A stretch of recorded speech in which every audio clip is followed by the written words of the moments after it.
देश में 2014 में जो परिवर्तन की लहर आई, उसके पीछे का मूल रीजन ही जो रहा है कि हम लोगों को एक पोलराइजेशन के आधार पर जो जहर फैलाने का काम जो हुआ, उसका कई सालों से ये प्रयोग चल रहा था। राम मंदिर का मुद्दा मिला और राम मंदिर के मुद्दे के आधार पर, धर्म के आधार पर बीजेपी ने हम लोगों को पोलराइजेशन कर अपनी वोट बैंक बनाई। जिस देश में दुनिया के धर्म के आधार पर राजनीति हुई, उस देश की तबाही हुई। हम अगर बात करते हैं, मैं जाहिर में भी कभी बहुत बार बोल चुका हूं कि मैं जब कॉलेज में हम पढ़ते थे 11वीं 12वीं में, तब राम मंदिर का मुद्दा आया। हमें भी लगा कि हमारा राम मंदिर हमारे गांव की जो शिला है, जो बीट आई थी, वो हमारे गांव की बीट वहां पे लगेगी, उसको हम शिला बोलते थे।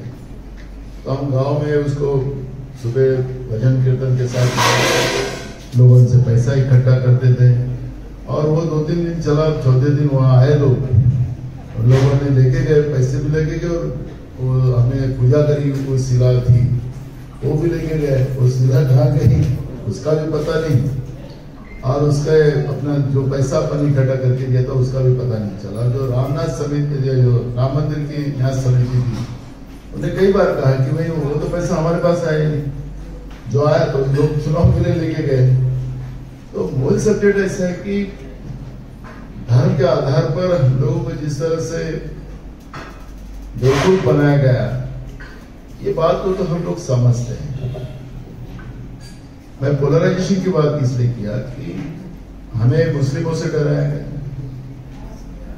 अब मुस्लिमों से डराया गया, हमको लगा कि मुस्लिम बहुत बच्चे पैदा करते हैं। अभी भी प्रधानमंत्री बोलते हैं कि बहुत बच्चे पैदा करते हैं। तो हम लोगों के पूर्वजों की अगर बात करते तो नरेंद्र मोदी की परिवार की बात करते तो कितने भाई आपको पता है? 11 भाई बहन है। देखो इनके पास पूरी खबर है। तो ये 12 तो मैं एकदम सिंपल है। हम लोगों को एक बात है कि हम लोगों को एक बात को समझना है कि हम लोग कौन से मोड़ पे आ रहे हैं और किसके बैकग्राउंड में आ रहे हैं। तो हमें कहा गया कि मुस्लिम बहुत बच्चे पैदा करते हैं और हम लोगों का पॉपुलेशन कम होगा, हिंदू मुस्लिम ज्यादा होगा, हम लोग हिंदू कम हो गए, इस तरह का हमको समझाया। अब मुस्लिमों को भी ऐसा प्रॉब्लम है कि जैसे हम लोग भी 1 या 2 बच्चा पैदा करते, वैसे अब मुस्लिमों में भी शुरुआत होगी, क्योंकि इनकी भी हालत खराब हो गई। जैसे अपने भी पूर्वज के समय में ऐसी बात थी। तो ये डर हमारे बीच में ऐसा फैला दिया, पोलराइजेशन ऐसे किया कि हमारे विकास का मुद्दा, राष्ट्र के प्यार का मुद्दा जो है, क्योंकि हमारे देश में, हमारा देश इतना बड़ा देश है कि विविध जाति, विविध धर्म, विविध भाषा, विविध पंथ, फिर भी भारत देश हमारा एक ऐसा जो हम लोगों ने मंत्र हमने तो पहले से मिला है, उस बात को हम लोग भूल गए। हम आपस में लड़ने लगे और आपस में लड़ते लड़ते ऐसी परिस्थिति हो गई कि आज मैं देखता हूं, मैं पूरे महाराष्ट्र में घूमता हूं, देश में भी कई राज्यों में जाने का मुझे मौका मिलता है। अभी मैंने देखा कि आज ही मुझे यूपी से फोन आया था। रामपाल अपना शिवपाल यादव उनकी बहू खड़ी है जिस एरिया से, तो उन्होंने अभी पूरे ठाकुरों ने वहां पर पंचायत की यूपी में, और उन्होंने कहा कि हम बीजेपी को वोट नहीं करेंगे। जौहर की कुछ बात खड़ी हुई, ठाकुर समाज, आपको पता होगा धर्मेंद्र जी, तो जौहर की बात हुई, कोई बीजेपी के नेता ने कह दिया जौहर के ऊपर कुछ तो नहीं, तो ठाकुरों ने वहां पर पंचायत की और पंचायत में कह दिया कि हम बीजेपी को वोट नहीं करेंगे। अब पंचायत में वोट डिसीजन हो गया, यूपी में हो गया। अब ठाकुर लोगों ने आज वहां पर रामपाल यादव के लिए, शिवपाल यादव की बहू के लिए मीटिंग के लिए जो लोग आयोजन थे उनको फोन चले गए पुलिस स्टेशन से फोन किया आयोजकों को, वो संगीता तिवारी है, वो मीटिंग लगा रही हो। इसका परिणाम आपको भुगतना पड़ेगा। तो तुम संगीता तिवारी हट गई पीछे से, जो मीटिंग में जाने उनको भी फोन कर दिए। तो जिस तरह से ये लोकतांत्रिक व्यवस्था नहीं है। आज आपने सुमित्रा महाजन की बात सुनी होगी, सुमित्रा महाजन की बात सुनी होगी, जो 2014 में स्पीकर थी, इंदौर से सांसद लोकसभा की। उन्होंने कहा कि जिस तरह से सूरत में और इंदौर में कैंडिडेट को विड्रॉल किया गया, एक तरह से लोकतांत्रिक व्यवस्था का मर्डर कर रही है। इस तरह से दबाव डालकर किसी को परचेस कर लोगों के वोट के राइट्स को खत्म करने का काम वो कर रहे, तो वो भूमिका को आज सुमित्रा महाजन ने बड़े अच्छे ढंग से रखा है। आप ट्विटर पर उसके जाओगे तो आपको देखने मिलेगा। आखिरी हमारे देश का सबसे बड़ा अपनात्व जो है, जो प्यार मोहब्बत है, जो राहुल जी कहते हैं कि मोहब्बत में निकला, अगर लोकतांत्रिक व्यवस्था खत्म हो गई तो हमारे पास बचेगा क्या? आज ये नेता लोग आपके पीछे घूमते हैं, सबके पीछे घूमते हैं। मोदी जी यहाँ घूम रहे, योगी जी आ रहे, नड्डा जी आ रहे, राहुल जी भी आ रहे, हम भी आ रहे। क्यों आ रहे? जिस दिन लोकतांत्रिक व्यवस्था खत्म होगी तो किसी को पूछने का नहीं। जिसके हाथ में है, जिसकी लाठी, गंगा जी के किनारे ऐसे कहते हैं कि जिसकी लाठी और उसकी भैंस, गंगा जी के किनारे कहते ना ऐसे। तो वैसे समय अगर आए इस देश में, तो जिन लोगों ने हमारे लिए आजादी की लड़ाई लड़ी, जिन लोगों ने अपना बलिदान दिया, हमें तो भीख में तो नहीं मिली आजादी। हमारे पूर्वजों ने, मंगल पांडे तिवारी जी, पहला अगर अंग्रेज के विरोध में कोई लड़ा होगा तो कौन था? फिर हम मंगल पांडे वाले लोग हैं पंडित जी, वही हम आजादी की दूसरी लड़ाई लड़ रहे हैं। मोदी जी जो बोले हैं 2014 में, उन्होंने बोले मैं महंगाई कम कर दूंगा, मैं 2 करोड़ युवाओं को नौकरी दूंगा, मैं किसानों की फसल का फसल के दाम 1.5 गुना दूंगा, एक घोषणा की। अब वो उस दिन मैंने टीवी में इंटरव्यू आया उनका, उन्हें कहा कि मैंने 10 साल में महंगाई को ब्रेक लगाने का पूरा कोशिश किया और मैं उसमें सक्सेस हुआ। कौन बोल रहे? नरेंद्र मोदी बोल रहे, प्रधानमंत्री बोल रहे। अभी वो प्रधानमंत्री की कुर्सी पे, टीवी वाला भी उनको भी दिखाता, उनको ही दिखाता, दूसरे को नहीं। आजकल तो मैं देखता हूँ बहुत जगह कि न्यूज जैसे मोदी दिखा कि लोग टीवी बंद करा, वो इधर न्यूज देखने बंद कर दिया लोगों ने, तो सीरियल देखते हैं हम लोग, तो सीरियल में भी वही मोदी दिखता है तो वो सीरियल बंद कर डालते हैं। बराबर है ना? मेरे को मीडिया हंस रही है तो समझो तुम सीरियल में दिख रही हो, तुम टीवी बंद करती हो। अब टीवी देखना बंद कर दिया। तो हम देश के प्रधानमंत्री का संदेश जब सुनते हैं, हम लोग छोटे थे, आपको सबको याद होगा, इंदिरा जी देश की प्रधानमंत्री थी। उस समय टीवी नहीं था, जब हम लोग सुबह फ्लैग के लिए जाते थे स्कूल में, और रेडियो में बड़े आवाज में इंदिरा जी का आवाज आता था। आप लोग जाते नहीं तो उधर इंदिरा जी का भाषण, उसका आवाज, उनकी भूमिका स्टाइल और देश के प्रति जो भूमिका रखती थी, वो आज भी उनका आवाज हमारे कानों में गूंजता है। बरोबर धर्मेंद्र, आज भी इंदिरा जी का आवाज गूंजता है। लाल किले से जो स्पीच इंदिरा जी देती थी वो देश के लिए देती। पाकिस्तान अगर हमारे तरफ उल्टी नजर से देख रहा है तो उसको मोदी जी, ये इंदिरा जी जवाब देती थी। ये ना पाकिस्तान के बारे में बोलते, ना चीन के बारे में बोलते, ये कांग्रेस के ऊपर बोलते। लाल किले से कांग्रेस ने देश को डुबा के रखा। अब मुझे ये पता नहीं, अभी उस दिन उनका एक स्पीच देख रहा था मैं, कि इनके हाथ में अगर सत्ता गई, कांग्रेस के हाथ सत्ता गई तो देश बेच जाते। अब देश में बेचने का क्या बचा है? मैं सवाल तो ये पूछना पड़ेगा अपने को, देश में बेचने का क्या बचा है? रेलवे बेच डाली, सार्वजनिक जितना भी सार्वजनिक उपक्रम है वो सब बेच डाले। अब देश में बचा क्या? देश के ऊपर कर्जा बना के रखा है। इन नोटबंदी में आप लोगों को पता नहीं होगा, आप लोगों को कागज का टुकड़ा उनके लिए है। जब हम लोग नए नोट करेंसी बनाते हैं तो हमें वर्ल्ड बैंक में उतना गोल्ड वहां पे रखना पड़ता है। ये बीच में जो अरब कंट्री में ये घूम रहे थे ना मोदी जी, इनके पास के गोल्ड खत्म हो गया है, इसलिए वहां का गोल्ड लाने की ये मंगलसूत्र की बात कर रहे हैं ना, ये छीनने की बात उनके दिमाग में आ गई है। ये कांग्रेस नहीं छीनने वाली, वो छीनने वाला है। तो हमें नए नोट करेंसी छपाना है तो हमें उतना गोल्ड वर्ल्ड बैंक में डिपॉजिट करना पड़ता है, तब हमें वो परमिशन देते हैं। नहीं तो हमारे देश की पैसे हम लोग छाप सकते हैं ऐसा नहीं है नियम। जितने नोटें छापना उतना छापो ऐसा नियम कोई नहीं है। वर्ल्ड बैंक की उसके ऊपर पूरी नजर रहती है, उसके आधार पे वो करना पड़ता है। अब देश पूरा कर्जे में डुबा के रखा, देश की प्रॉपर्टी बेच के कितने लोगों को 22-23 लोगों के हाथ में प्रॉपर्टी दी। जीएसटी जैसा कानून लाकर बाबा साहब अम्बेडकर का कानून क्या था कि वो बड़े लोगों से टैक्स लो और आखिरी इंसान तक उसकी व्यवस्था को बनाए। तो कांग्रेस ने 60 साल में क्या किया, तो देश की जब हमारे को आजादी मिली उस समय हमारे पास में बोझ भी नहीं थी, हमारी सीमाएं खुली थी। हमारे पूरे देश में सिर्फ 50 गांव में बिजली थी, ना स्कूलें थी, ना कॉलेजेस थे, ना हॉस्पिटल थे, ना रास्ते थे, ना पीने का पानी नहीं था। सब व्यवस्था इस देश में, ना जिस देश में सुई नहीं बनती थी उस सुई में देश में सुई से लेकर रॉकेट तक हमने देश को खड़ा किया। वो लेकिन वो आर्थिक धोरण में जो बाबा साहब अम्बेडकर ने बनाया।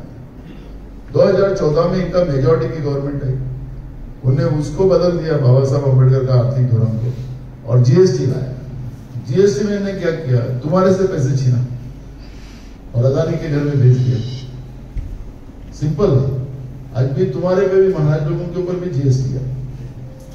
तुम्हारे पास मोबाइल है ना, उसका रिचार्ज करो तो जीएसटी लगेगा, घर में बिजली लगा तो जीएसटी है। अभी तो इस महीने में तुमको एक बम्पर बिल आने वाला है बिजली की, 10% उसमें बढ़ोतरी की है, 10%। गर्मी का सीजन है, जितना यूनिट बढ़ेगा उतना तुमको ज्यादा बिल आएगा, तुमको दुगने बिल आएंगे इस बार। अभी चुनाव वोटिंग खत्म हो तो तुमको बिजली का करंट लगाएंगे, हम बड़ा प्रेम पत्र देंगे आपको। तो मेरा ये कहना है कि जैसे जैसे इन लोगों ने जीएसटी के माध्यम से जिस तरह से लूटा, तो फिर जितना इनकम सरकार के, क्योंकि जितना भी शेष हम लोग जो डीजल पेट्रोल खरीदते हैं ना, महंगा क्यों होता है? जब मनमोहन सिंह साहब की सरकार थी उस समय में जो इंटरनेशनल लेवल पे कच्चे तेल का दाम जो था वो ज्यादा था। मोदी की सरकार आने के बाद उल्टा सस्ता हो गया। उस समय ज्यादा था तो भी डॉक्टर मनमोहन सिंह ये अर्थतंत्र थे कि और आखिरी जितनी भी जीवनावश्यक चीजें है उसको कम दाम में लोगों को मिले और सब लोग जिए। और सरकार का पैसा कमाना ये उद्देश्य नहीं होता, सरकार कोई व्यापारी नहीं है। सरकार का ध्येय होता है कि लोगों के लिए सुविधा पैदा है। लेकिन इनने क्या किया, इन्हें जीएसटी ऐसी बढ़ा दी उसमें कि जीएसटी के आधार पर डीजल पेट्रोल के दाम बढ़ गए, गैस के दाम बढ़ गए। ये कम नहीं कर सकते।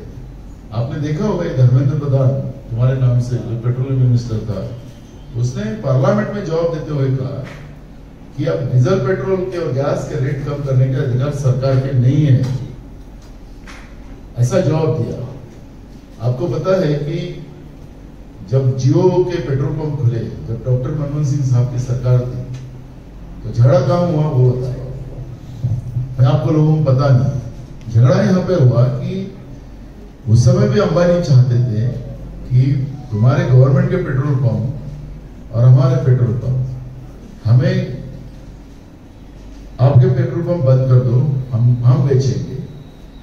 गवर्नमेंट उस समय डॉक्टर मनमोहन सिंह साहब की सरकार ने कहा कि ये नहीं होगा, क्योंकि ये हमारी जीवनावश्यक व्यवस्था है, किसी प्राइवेट लोगों के हाथ में नहीं दे सकते, नहीं तो तुम तो कितना भी रेट बढ़ा दो। तो वहां से झगड़ा शुरू हुआ और इसलिए अंबानी ने फिर मोदी को खड़ा कर दिया। अंबानी का स्टेटमेंट बीच में ऐसा है कि मैं गुजरात की वजह से पढ़ा हुआ तो बंबई में, पैदा हुआ बंबई में, महाराष्ट्र में, और बोलता है कि हम गुजरात से बड़ा हो गया। बराबर है, मोदी ने उसको बड़ा बनाया। तो मूल सब्जेक्ट ऐसा कि जो परिस्थितियां बनती गई उसमें हमें लूटते गए जीएसटी से, देश के गिने चुने लोग अमीर बनते गए और यही समय ऐसा चलते रहेगा। और मैंने जब भी मैं उल्लासदादा थे तो मैं व्यापारियों के साथ मीटिंग में थे, आप भी बहुत सारे लोग व्यापार में रहे, तो मैंने कहा कि हम लोगों का जीएसटी अपना जो फाइनेंशियल जो चेंजेस करने के राइट्स है हमारे संविधान में, वो सिर्फ पार्लियामेंट में, गवर्नमेंट को अधिकार नहीं। जो भी चेंजेस करना है उनको फाइनेंशियल चेंज करना हो तो पार्लियामेंट में आना पड़ेगा और पार्लियामेंट की मंजूरी लेने के बाद ही उनको चेंज करने का अधिकार है। लेकिन जब जीएसटी कानून आया तो जीएसटी कानून में उन लोगों ने ऐसा लैकुना बना के रखा कि पार्लियामेंट में आने की जरूरत नहीं। एक समिति बनाएंगे जो केंद्रीय फाइनेंस मिनिस्टर रहेंगे, उसके अध्यक्ष के नीचे में जो भी जितने भी राज्यों के फाइनेंस मिनिस्टर रहेंगे उनकी कमेटी बनेगी और वो कमेटी के आधार पर जो सजेशन वो देंगे वो सजेशन के आधार पर कैबिनेट डिसीजन लेगा, उनको पार्लियामेंट में आने की जरूरत नहीं। तो आपने देखा होगा कि हर महीने में जीएसटी का कानून बदलता है। आपका सीए भी होगा तो सीए भी घबरा जाता है कि बोलता मैं तुमने ये कागज लाया वगैरह, तो उसको भी जेल में जाना है। अनिल देशमुख का सीए अभी भी जेल में है, अभी भी बाहर में नहीं है। तो मेरा कहने का ये मतलब है कि हम तानाशाह व्यवस्था में जिंदा नहीं रह सकते। बीजेपी ने जिस तरह से हमें धर्म के नाम से हो, हमें लोकतांत्रिक व्यवस्था के आधार पर हो, हम लोगों को हर जगह बर्बाद किया। और जैसे कह रहे थे कोई कि उनको 10 साल का अभी पिक्चर हो गया ट्रायल, उन्हें ट्रेलर हो गया ऐसा बोला।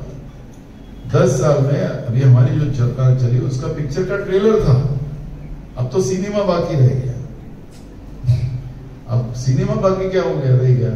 ट्रेलर में क्या क्या किया उन्होंने, पूरा बेच डाला, कर्जा बना डाला देश के ऊपर। अब ट्रेलर रह गया संविधान को बंद कर दिया कि पिक्चर पर सिंपल है ना। अभी भाषण में कहते हैं कि वो हम संविधान नहीं बदलेंगे। जो मोदी ने बोला है, जैसे मैंने आपने देखा होगा, महंगाई कम करूंगा, महंगाई बढ़ा दिया, बेरोजगारी कम करूंगा, बेरोजगारी बढ़ा दिया, किसानों की आत्महत्या बढ़ा दिया, पार्लियामेंट के पैर पड़ लिए तो पार्लियामेंट को ही पलटा दिया, दूसरी बना लिया ना, वो तो खत्म कर दिया। वो पार्लियामेंट नहीं रहेगी जिसका पैर इन्हें पड़ा था, और पार्लियामेंट नहीं बनाने की जरूरत भी नहीं थी। उतना हजारों करोड़ रुपए खर्चा करने की जरूरत नहीं, वही पार्लियामेंट में हमारी सीटिंग अरेंजमेंट थी, मैं खुद मेंबर था। लेकिन जबरदस्ती बनाई कि मोदी के जमाने में बनाए। जो राष्ट्रपति थी महिला, जैसे हमारी अभी बहन रो रही थी, तो जो राष्ट्रपति महिला थी उसको भी इनॉग्रेशन, क्योंकि राष्ट्रपति ये हमारे दोनों सदनों की, जो संसद के जो राज्यसभा और लोकसभा होती है उसकी मुखिया होती है, उसके हाथ से इनॉग्रेशन नहीं। संसद का वही किया। राम मंदिर की अगर बात करते हैं हम हिंदू धर्म की, तो राम मंदिर में मैं खुद एक बार मैं मुंबई से रायपुर जा रहा था, तो जिस दिन हमारा आदर्श बीजेपी में चला गया उस दिन की बात है। हमारा आदर्श अशोक का झाड़ पेड़, उस पर कमल का फूल निकल गया। तो उस दिन मैं जा रहा था, तो मेरे साथ अपने जोशी मठ के शंकराचार्य जी वो फ्लाइट में थे। तो मेरे साइड में उनके सीओ उपाध्याय करके वो मेरे बाजू में बैठे, वो मुझे पहचान रहे थे। तो उन्हें बातों बातों में बताया मैं उनका सीओ मेरे सब। तो मैं शंकराचार्य कैसे बनते और कैसे उनको कितनी मेहनत करना पड़ता है, वो मैं उनसे पूछा कि कैसे बनते शंकराचार्य। 4 ही हमारे पीठ है, सनातन धर्म के 4 ही पीठ है। तो वो एक पीठ जो सीमेंट वाला है वो पीठ है। तो उन्होंने कहा कि अभी इनका उत्तरदायी जो बनने वाला है उसके लिए 25 लोगों का सिलेक्शन होगा। 25 में से 5 लोगों का सिलेक्शन होगा, इन 5 में से 1 का होगा। उनको पूरे वेद पुराण सब कंठस्थ होना चाहिए, पढ़ के नहीं, चारों वेद पूरा ऐसा वो उनका ये रहता है।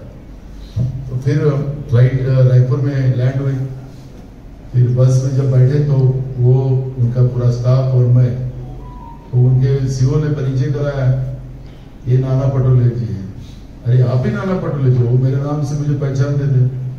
तो बोला ठीक है। मैंने कहा राहुल जी को आशीर्वाद दीजिए आप इस बार। तो बोले राहुल जी को चाहिए कि नहीं वो बताओ। वो मेरे पे गुस्सा किया, क्योंकि शंकराचार्य जी का एक अलग ये होता है, दायरा होता है। फिर चलते चलते तो फिर उन्होंने कहा कि चलो मेरे साथ हम बैठेंगे अपन। आधा घंटा उन्होंने मुझे बड़ा अच्छा संदेश दिया। उन्होंने कहा कि हमारे धर्म में, सनातन धर्म में, अगर माँ एक्सपायर्ड होती है या घर के कोई बुजुर्ग एक्सपायर होते हैं तो हमारी विधियां होती है, मुंडन करना पड़ता है। उन्हें जो थोड़ा देर गए अपना कंधा दिए, रोना गाना वीडियो में दिखाया, टीवी में दिखाया, दूसरे वो तुरंत काम में लग गए, ना मुंडन किया ना कुछ किया। फिर वो उसमें रहने के बाद वो कोई भी धर्म कार्य नहीं कर सकते। यह हमारे सनातन धर्म का यह है। हाँ, जब तक रीति रिवाज का नहीं होता, जब तक वो शुद्ध नहीं होते। उन्होंने किया, वो शपथ भी होना चाहिए, वो भी उन्होंने नहीं किया। और लेकिन ये जब धर्म का अनुष्ठान था, क्योंकि वही जो उनका कोर्ट में केस था उन्हीं का था, वही शंकराचार्य जी का था, जो राम मंदिर के बारे में उनकी कोर्ट में उनके आधार पर रिजल्ट आया। तो हम लोग जब भी क्या करते कि ये जब राष्ट्र का काम होता है तो शंकराचार्य जी हमारे मुखिया होते हैं। अब शंकराचार्य जी को भी बाजू करते हैं, शंकराचार्य जी से भी ये बहुत विद्वान होंगे। धर्म की अगर बात होती है तो धर्म का भी पालन कहाँ हो रहा है? मेरे को उन्होंने बहुत सारी बातें सुनाई। हमें मेरी गलती है, गलती तो उनकी है, उनको आप लोगों ने प्रधानमंत्री बनाया धर्म के आधार पर। आपने कैंपेन किया उस समय, बोला मूर्ख आदमी तो हमें पता नहीं था। बहुत उनकी तीखी बातें होती है शंकराचार्य जी, एकदम तीखी लेवल पे बात करता हूँ। तो मेरा भी होगा था कि मुझे पहली बार मैं एक पीठ के शंकराचार्य से मेरी मुलाकात। तो मेरा ये कहना है कि जब धर्म की भी बात आती है तो धर्म का पालन भी कहाँ होगा? हम सब लोग अगर धर्म के आधार पर उस समय वोट किया है, हिंदू धर्म के लोगों ने, पोलराइजेशन जो हुआ है तो कहाँ हुआ है? तो इसलिए अब हम लोगों को थोड़ा एक सोच बनाना पड़ेगा कि हम जब तक सेकुलर विचारधारा जो हमारे देश की संवैधानिक व्यवस्था के आधार पर है, उस आधार पर ही हम खड़े हो सकते हैं।